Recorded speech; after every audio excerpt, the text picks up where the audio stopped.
तो आदाब, नमस्कार, गुड इवनिंग, सत श्री अकाल। एक बार फिर आप तमाम लोगों का स्वागत है क्राइम तक की कहानी के इस एपिसोड में। उम्मीद है पूरी फैमिली अच्छी होगी, अपना और अपनों का ख्याल रख रही होगी। क्या कोई मुर्दा या फिर एक ऐसा इंसान जो मर चुका है, मरने के 3 घंटे के बाद वापस ज़िंदा हो जाए, फिर अपने सोशल मीडिया अकाउंट पर जाए, इंस्टाग्राम पर जाए और फिर लिखे कि वो क्यों मरा या मरी और अपनी मौत की वजह बताए? मतलब मुर्दा मौत के बाद वापस आकर कुछ लिखे, कुछ करे, कुछ कहे, कुछ पढ़े, कुछ बोले, ये मुमकिन है? ऐसा नहीं हो सकता। क्या कोई शख्स जिसकी तबीयत ख़राब है, बहुत ही मामूली सर्दी ज़ुकाम कोल्ड है, और डॉक्टर को बुलाने की बजाय एक कंपाउंडर को बुलाए, और कंपाउंडर को ये भी पता नहीं कि करना क्या है, पर वो जाए और उसे एक इंजेक्शन दे। अब उस इंजेक्शन में क्या है ये किसी को पता नहीं, और इंजेक्शन लगे और 3 सेकंड के बाद सामने वाले की तबीयत बिगड़ जाए और फिर अगले कुछ देर में उसकी मौत हो जाए।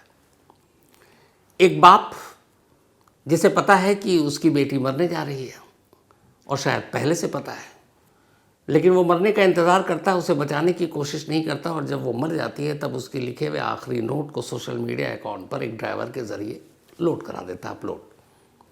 क्या ये मुमकिन है?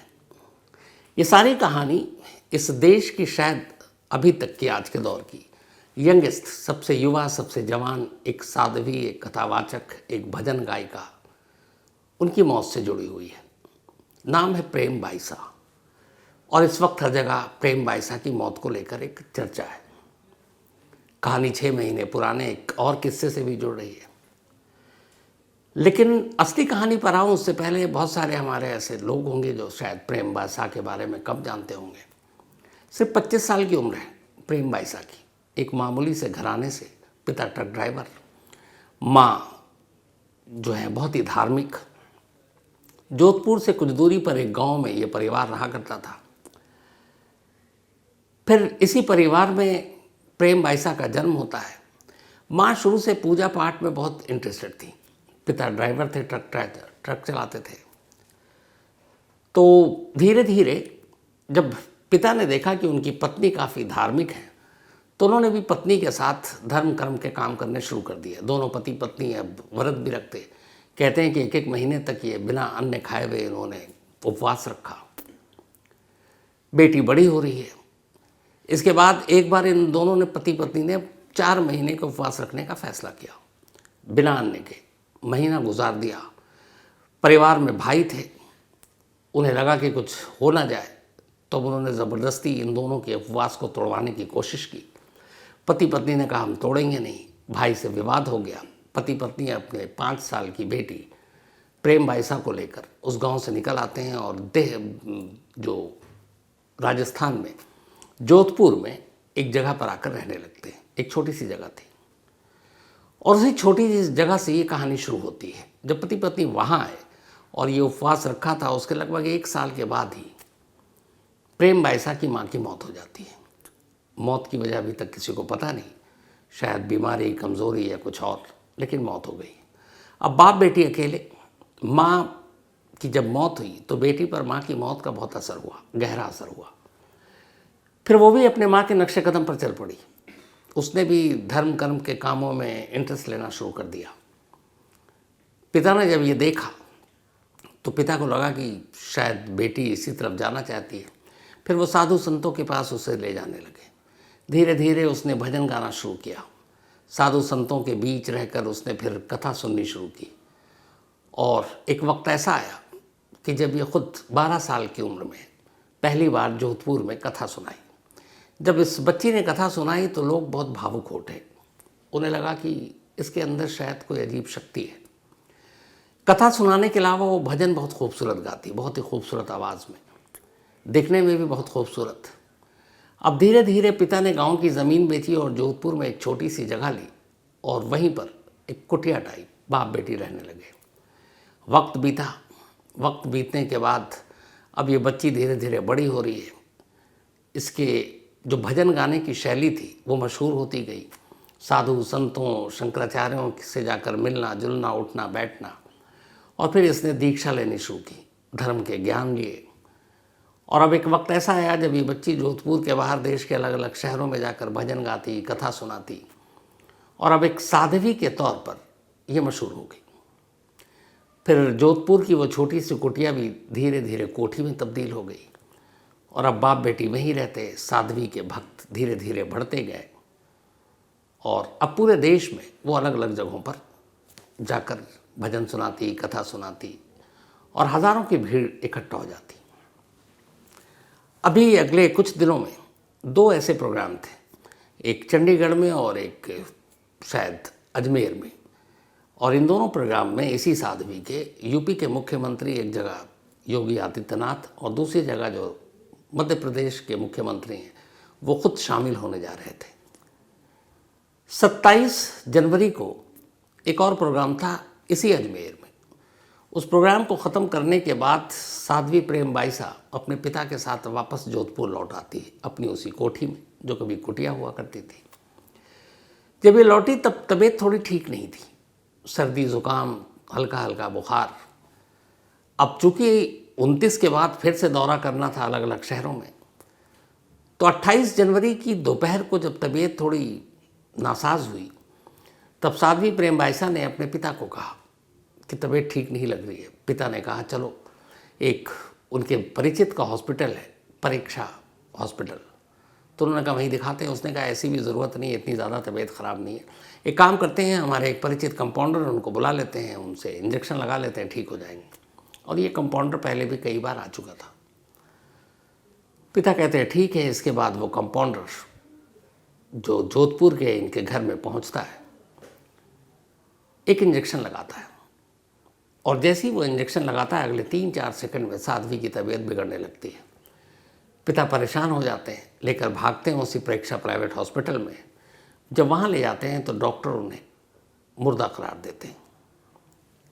अब यहाँ तक कहानी बहुत सीधी सादी है, लेकिन इसके बाद जो कुछ होता है वो इस पूरी कहानी को पलट कर रख देता है और अब ऐसे ऐसे सवाल छोड़ जाता है कि जिसके जवाब आज 30 जनवरी 48 घंटे से ज़्यादा का वक्त हो गया साध्वी की मौत को, लेकिन जवाब नहीं मिल रहे हैं।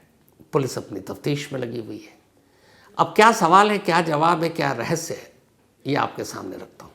साध्वी प्रेम बाईसा की जब मौत होती है तो अब तक यही था कि उनकी तबीयत ख़राब है, इंजेक्शन लगा, हो सकता है तबीयत ख़राब ज़्यादा होने की वजह से, सही इलाज ना होने की वजह से मौत हो गई। हर कोई यही मान रहा था। लेकिन 28 जनवरी की शाम जब साध्वी की मौत होती है उसके ठीक 3 घंटे बाद साध्वी के इंस्टाग्राम अकाउंट से, उन्हीं के अपने सोशल मीडिया हैंडल से एक पोस्ट होता है।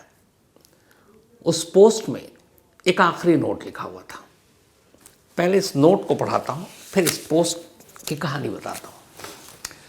तो साध्वी का आखिरी पोस्ट उन्हीं के सोशल मीडिया हैंडल से डाला गया। अब सोशल मीडिया हैंडल या अकाउंट से जनरली जिसका अकाउंट है वही डालेगा, हम सभी यही मानते हैं। हाँ, जो बहुत सारे बड़े लोग होते हैं, VVIP होते हैं, वो हैंडल को देखने के लिए लोग रखते हैं, ये बड़ी बड़ी पार्टियाँ।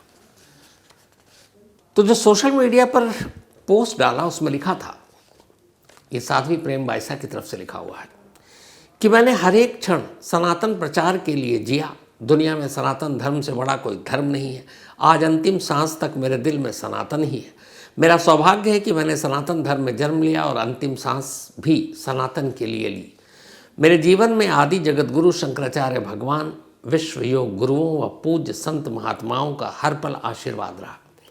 मैंने आदि गुरु शंकराचार्य और देश के कई महान संत महात्माओं को लिखित पत्र लिखा, अग्नि परीक्षा के लिए निवेदन किया, लेकिन प्रकृति को क्या मंजूर था। मैं इस दुनिया से हमेशा के लिए अलविदा, लेकिन ईश्वर और पूज्य संत महात्माओं पर पूर्ण भरोसा है।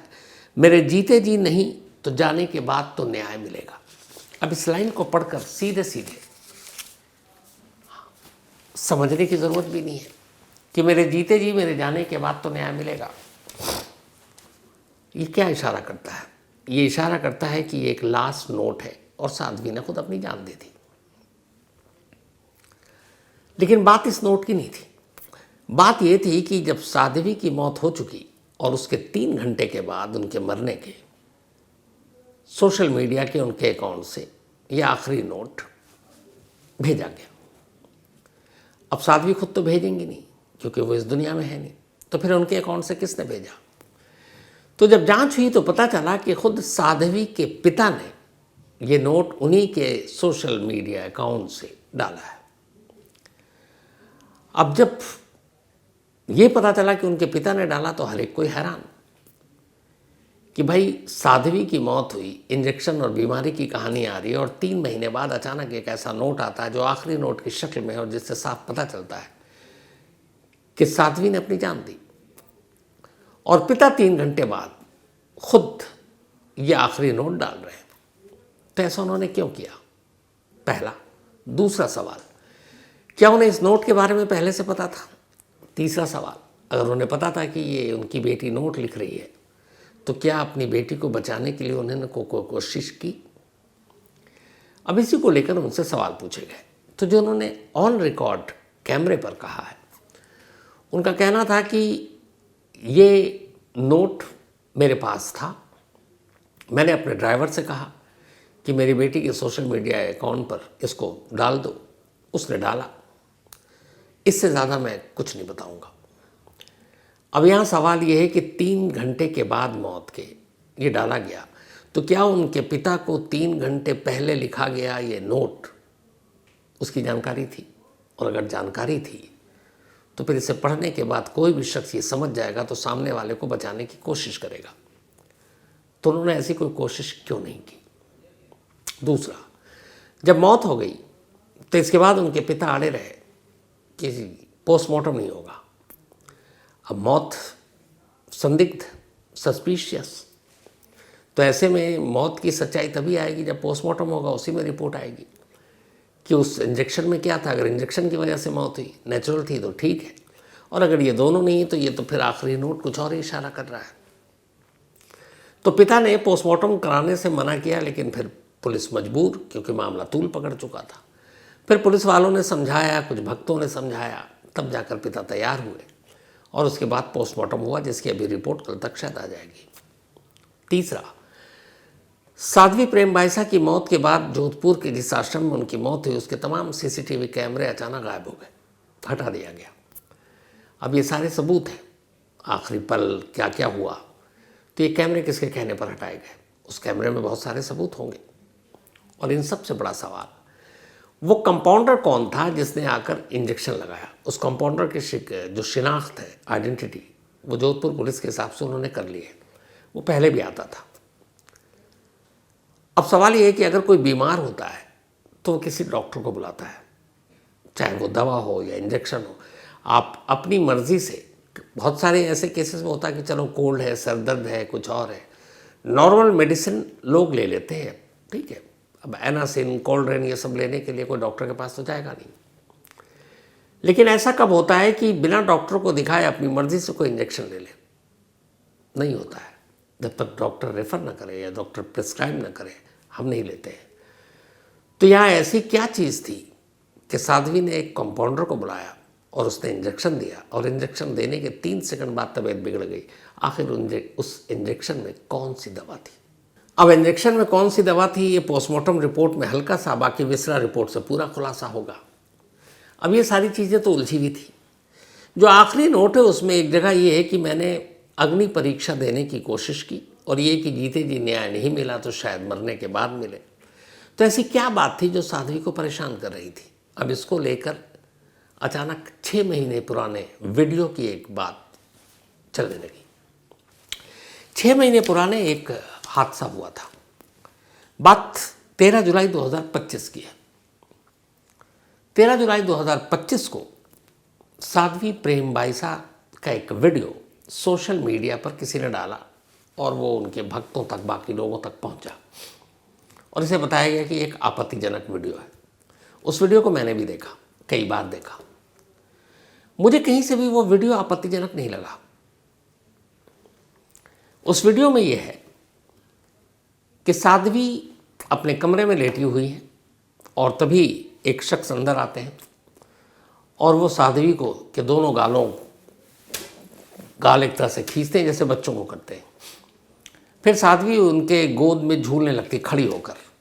फिर वो उसे बहुत ज़ोर से हक करते हैं।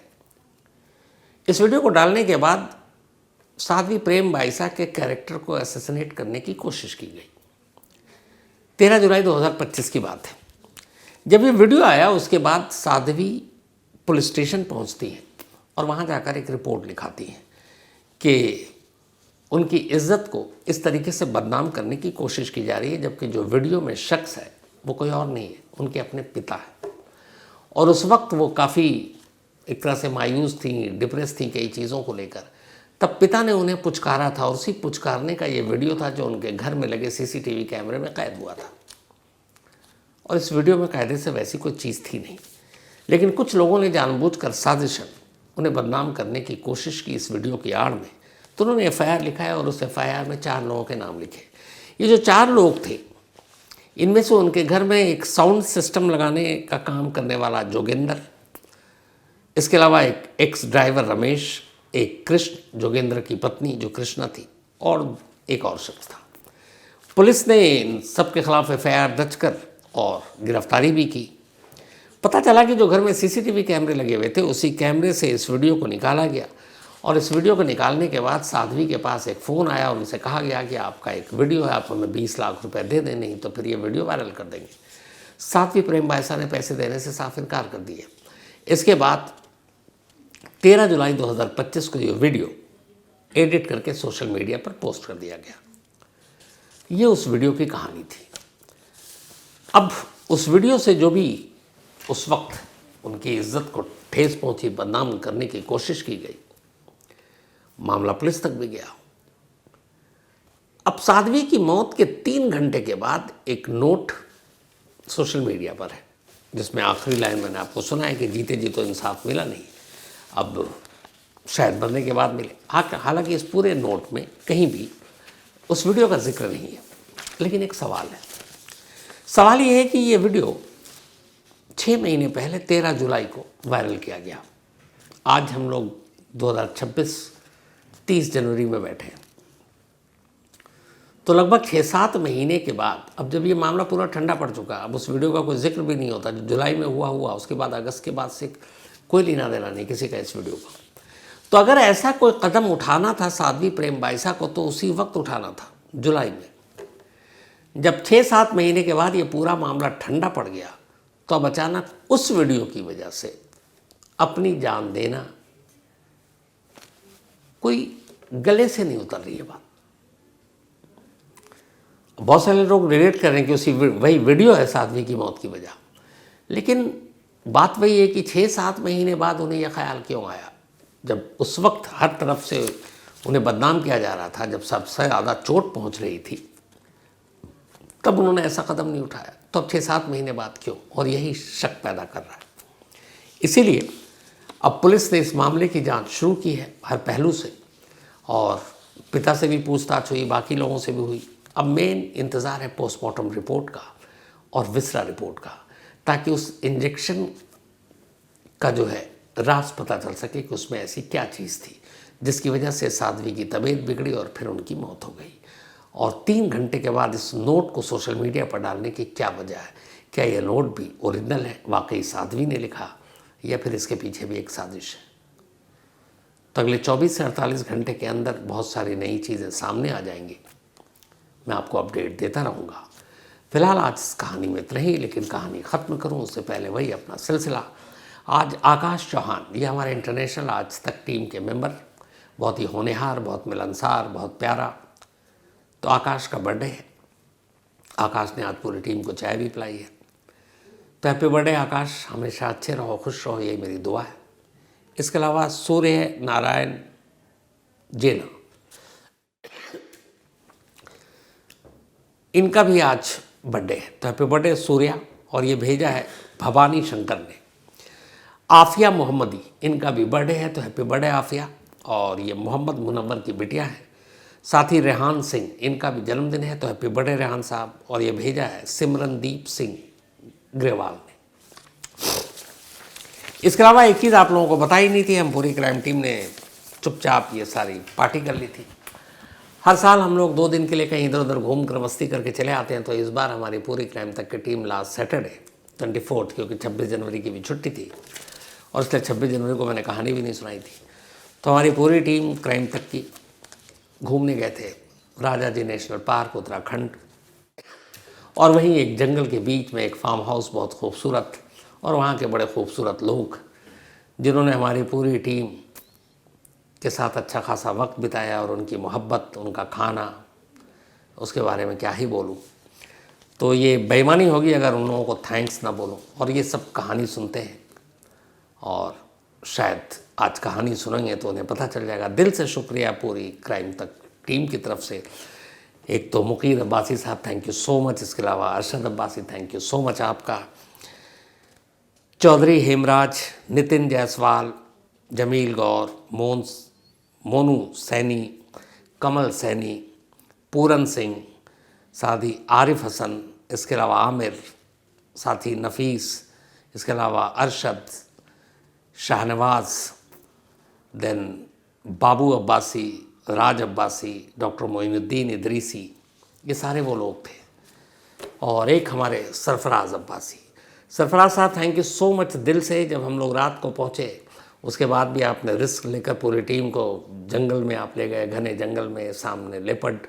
हमारी टीम ने इस बार लेपर्ड भी देखा और हम लोगों ने शूट भी किया। कभी मौका मिलेगा दीपक एंड टीम को बोलूँगा तो वो दिखाया आप लोगों को। तो सरफराज भाई, आपकी इस मोहब्बत के लिए, और ख़ास तौर पर आपका प्यारा सा बेटा जिहान, मतलब पूरी टीम उसके साथ खेल रही थी, हंस रही थी, वाकई बड़ा अपनापन सा लगा, बिल्कुल होमली फील किया। खाने का क्या कहूँ, बेहतरीन खाना खिलाया आपने। तो दिल से शुक्रिया सरफराज भाई आपका और आपकी पूरी टीम का। और फिर कभी जल्दी मुलाकात होगी। तो आप सब अपना ख्याल रखिएगा।